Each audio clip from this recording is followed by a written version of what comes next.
ಚಿಕ್ಕಬಳ್ಳಾಪುರ ಗಾಂಜಾ ಮಾರಾಟ ಮಾಡುತ್ತಿದ್ದ ಕಿಲಾಡಿ ಫ್ಯಾಮಿಲಿ ಅಂದರ್ ಗಾಂಜಾ ಸಾಗಿಸುತ್ತಿದ್ದ ವೇಳೆ ಮಗಳು ಮೊಮ್ಮಗ ಸೇರಿ 5 ಜನರ ಬಂಧನ. ಬಂಧಿತರಿಂದ 17,50,000 ಮೌಲ್ಯದ 35 ಕೆಜಿ ಗಾಂಜಾ ವಶ. ಚಿಕ್ಕಬಳ್ಳಾಪುರ ಸೈಬರ್ ಕ್ರೈಂ ಪೊಲೀಸರಿಂದ ಬಂಧನ. ರಾತ್ರೋರಾತ್ರಿ ಕುಬೇರರಾಗಬೇಕು ಎಂಬ ಕನಸು ಕಟ್ಟಿಕೊಂಡ ಕುಟುಂಬವೊಂದು ಅದಕ್ಕಾಗಿ ಒಂದು ಖತರ್ನಾಕ್ ಪ್ಲಾನ್ ಮಾಡಿತ್ತು. ಅದೇನಪ್ಪ ಅಂದರೆ, ಕುಬೇರರಾಗುವ ಕನಸು ನನಸು ಮಾಡಲು ನ್ಯಾಯಯುತವಾಗಿ ದುಡಿದು ತಿನ್ನುವ ಬದಲು ಗಾಂಜಾ ಸಾಗಾಟ ಮತ್ತು ಮಾರಾಟಕ್ಕೆ ಮುಂದಾಗಿ ಈಗ ಪೊಲೀಸರ ಅತಿಥಿಗಳಾಗಿದ್ದಾರೆ. ಚಿಕ್ಕಬಳ್ಳಾಪುರ ಜಿಲ್ಲೆ ಬಾಗೇಪಲ್ಲಿ ತಾಲೂಕಿನ ಗರಿಗರೆಡ್ಡಿಪಾಳ್ಯದ ನಿವಾಸಿಗಳಾದ ಮಾರಪ್ಪ ಮತ್ತು ಅವರ ಮಗಳು ದೇವಮ್ಮ ಹಾಗೂ ಈಕೆಯ ಮಗ ಆಂಜಿ ಶ್ರೀಮಂತರಾಗಲು ಅಕ್ರಮವಾಗಿ ಗಾಂಜಾ ಮಾರಾಟ ಮತ್ತು ಸಾಗಾಟಕ್ಕೆ ಮುಂದಾಗಿದ್ರು.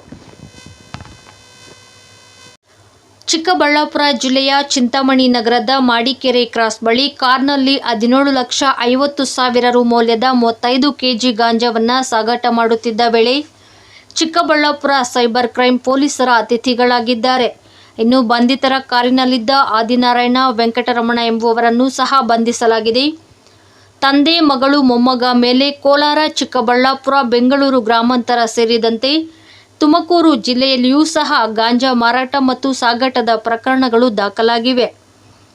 3 ಬಾರಿ ಜೈಲಿಗೆ ಹೋಗಿ ಬಂದರೂ ಬುದ್ಧಿ ಕಲಿಯದ ತಂದೆ, ಮಗಳು ಹಾಗೂ ಮೊಮ್ಮಗ ಜಾಮೀನಿನ ಮೇಲೆ ಹೊರಬಂದು ಮತ್ತದೇ ಚಾಳಿ ಮುಂದುವರೆಸಿ ಇದೀಗ ಮತ್ತೆ ಪೊಲೀಸರ ಕೈಗೆ ಸಿಕ್ಕಿಬಿದ್ದಿದ್ದಾರೆ.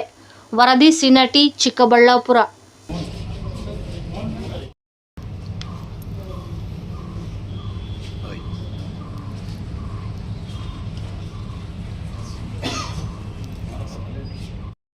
ನಮ್ಮ Chikkaballapur district CEN police station ಇಂದ ನಿನ್ನೆ ರಾತ್ರಿ ಮಡಿಕೇರಿ ಕ್ರಾಸ್ ಚಿಂತಾಮಣಿ ಹತ್ರ ಒಂದು ಗಾಂಜಾ ರೇಡ್ ಮಾಡಿದ್ದಾರೆ. ಈ ಗಾಂಜಾ ರೇಡ್ ನಮ್ಮ DYSP ರವಿಕುಮಾರ್ ನೇತೃತ್ವದಲ್ಲಿ ಆಗಿದೆ. ಟೈಮ್ಗೆ ನಮಗೆ ಒಂದು ಗಾಡಿಯಲ್ಲಿ ಟೋಟಲ್ 35.65 ಕೆಜಿ ಗಾಂಜಾ ಸಿಕ್ಕಿದೆ. 5 ಜನ ಆರೋಪಿಗೆ ನಾವು ಅರೆಸ್ಟ್ ಮಾಡಿದ್ದೀವಿ. ಇದು XUV 500 ಗಾಡಿ ಸೀಸ್ ಮಾಡಿದ್ದೀವಿ. ಈ ಗಾಂಜಾ 35 ಕೆಜಿ ಗಾಂಜಾದು ವ್ಯಾಲ್ಯೂ ಅರೌಂಡ್ 17,50,000 ಇದೆ. ಟೋಟಲ್ 5 ಜನ ಆರೋಪಿಗೆ ಅರೆಸ್ಟ್ ಮಾಡಿದ್ದೀವಿ. ಔಟ್ ಆಫ್ 5 ಜನ 3 ಜನ ಫ್ಯಾಮಿಲಿ ಮೆಂಬರ್ಸ್ ಇದ್ದಾರೆ, ಅಂದರೆ ಗ್ರ್ಯಾಂಡ್ ಫಾದರ್, ಮದರ್, ಗ್ರ್ಯಾಂಡ್ ಸನ್. ಸೊ ಮಾರಪ್ಪ, ದೇವಮ್ಮ ಮತ್ತೆ ಅಂಜಿ ಇವರು 3 ಜನ ಎಲ್ಲ ರಿಲೇಟಿವ್ಸ್ ಇದ್ದಾರೆ. ಇವರ ಮೇಲೆ ಬೇರೆ ತುಮಕೂರು, ಬೆಂಗಳೂರಲ್ಲಿ ಕೂಡ ಗಾಂಜಾದು ಕೇಸಸ್ ಇದೆ. ಮತ್ತೆ ಅಂಜಿ ಮೇಲೆ ಒಂದು ಪಾಕ್ಸೋ ಕೇಸ್ ಕೂಡ ಇದೆ. ಮತ್ತೆ ಇನ್ನೊಬ್ರು ವೆಂಕಟರಮಣ ಮತ್ತೆ ಆದಿನಾರಾಯಣ್, ಈ ಟೋಟಲ್ 5 ಜನಗೆ ನಾವು ಅರೆಸ್ಟ್ ಮಾಡಿದ್ದೀವಿ. ಇವರು ಬೇಸಿಕಲಿ ವಿಶಾಖಪಟ್ಟಣಂ ಸೈಡಿಂದ ಗಾಂಜಾ ತಗೊಂಡು ಬರ್ತಾ ಇದ್ದಾರೆ. ನಮಗೆ ಖಚಿತ ಮಾಹಿತಿ ಸಿಕ್ಕಿದೆ. ಸೊ ನಾವು ಇವರ ಮೇಲೆ ರೇಡ್ ಮಾಡಿ ಈ ಥರ ಇವ್ರ ಮೇಲೆ ಕೇಸ್ ರಿಜಿಸ್ಟರ್ ಮಾಡಿದ್ದೀವಿ.